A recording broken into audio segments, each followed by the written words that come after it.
Guys आपको आज hexadecimal का मल्टीप्लिकेशन करना बताएंगे। तो A2 को B4 से हमें मल्टीप्लाई करना है। तो A2 एंड B4 हमने लिख दिया है यहाँ पे। तो सबसे पहले हम क्या करेंगे कि 4 का मल्टीप्लाई करेंगे पहले 2 में और फिर A में। तो 4 2 ज़ा हमारा होता है 8 और A को हम हेक्साडेसिमल में लिखते हैं 10। तो 10 इंटू 4 अपन करेंगे तो 40 आएगा। तो 40 हम इसको डायरेक्ट नहीं लिख सकते क्योंकि 40 हेक्साडेसिमल में नहीं होता है। हेक्साडेसिमल में ओनली 15 तक ही हम नंबर को रिप्रेजेंट करते हैं। तो 14 को हम कैसे लिखेंगे, 40 को हम कैसे लिखेंगे, 40 को हम लिखेंगे 2 इंटू 16 प्लस 8। 2 इंटू 16 प्लस 8 हम लिखेंगे। तो 8 जो है हमारा आएगा यहाँ पे और 2 हमारा आएगा कैरी। तो कैरी जो आएगा वो कैरी हम लिखेंगे यहाँ पे इस तरह से आगे। सेकंड स्टेप में हम करेंगे, यहाँ पे मल्टीप्लाई का चिन्ह लगाएंगे अपन। b को 2 से मल्टीप्लाई करेंगे। तो b आपको दिख रहा होगा कि b को हम 11 लेते हैं। तो 11 एंड 2 होता है हमारा 22।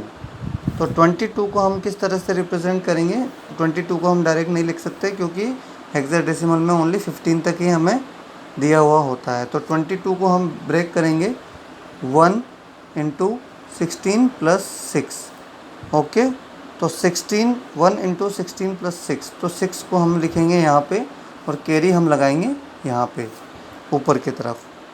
ए के ऊपर हम कैरी लगाएंगे। अगेन ये हमने कर लिया। अब इसको हमें मल्टीप्लाई करना है। तो b होता है हमारा हेक्साडेसिमल में 11 और a होता है हमारा हेक्साडेसिमल में 10।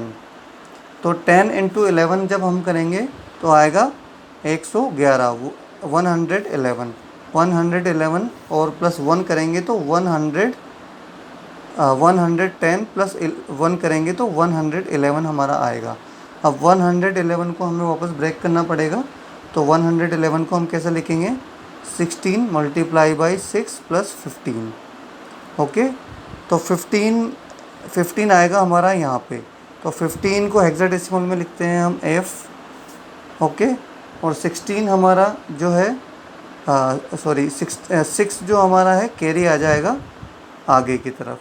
तो आगे इसको एज ए कैरी हम आगे लिख देंगे। जैसे हमने ऊपर 2 किया था कैरी, ऐसे ही हम 6 यहाँ पे कैरी लिख देंगे।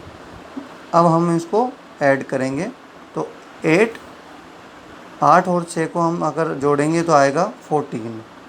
तो 14 को क्या लिखते हैं हम हेक्साडेसिमल में, आप देख सकते हैं 14 को लिखते हैं हम ई फॉर एलिफेंट हम 14 को लिखते हैं। अगेन आगे हम मल्टीप्लाई करेंगे तो f होता है हमारा 15 प्लस 2 करेंगे तो आएगा हमारा 17। तो 17 को हम डायरेक्ट नहीं लिख सकते हैं क्योंकि हमारे पास ओनली 15 तक ही हेक्साडेसिमल में नंबर होते हैं। तो 17 को हम ब्रेक करेंगे 1 इंटू 16 प्लस 1। तो यहाँ पे जो 1 है 1 यहाँ आएगा और ये जो 1 है यहाँ पे आएगा कैरी। तो 6 प्लस 1 हो जाएगा 7। तो इस तरीके से इसका फाइनल जो आंसर होगा वो आएगा 7 1 E 8। Thank you.